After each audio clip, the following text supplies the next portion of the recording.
Solving an inequality.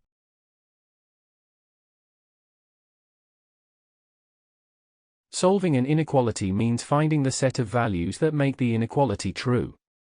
This means that when solving an inequality, we don't have to find a finite number of values as solutions, as usually happens in equations, but a set of infinite values instead.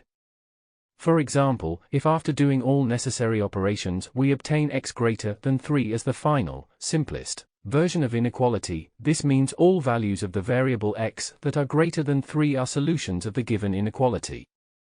We say all these values belong to the solution set of that inequality. Example: which of the following numbers do not belong to the solution set of the inequality? We have the following shown on screen. A 8, B 7, C 6, D 5. Solution: A. The number 8 belongs to the solution set of the inequality x greater than or equal to 7. As if we write 8 greater than or equal to 7, this inequality becomes true. B. The number 7 belongs to the solution set of the inequality x greater than or equal to 7. As if we write 7 greater than or equal to 7, this inequality becomes true.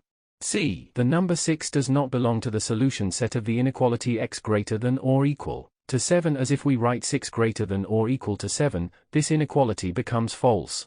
D. The number 5 does not belong to the solution set of the inequality x greater than or equal to 7. As if we write 5 greater than or equal to 7, this inequality becomes false.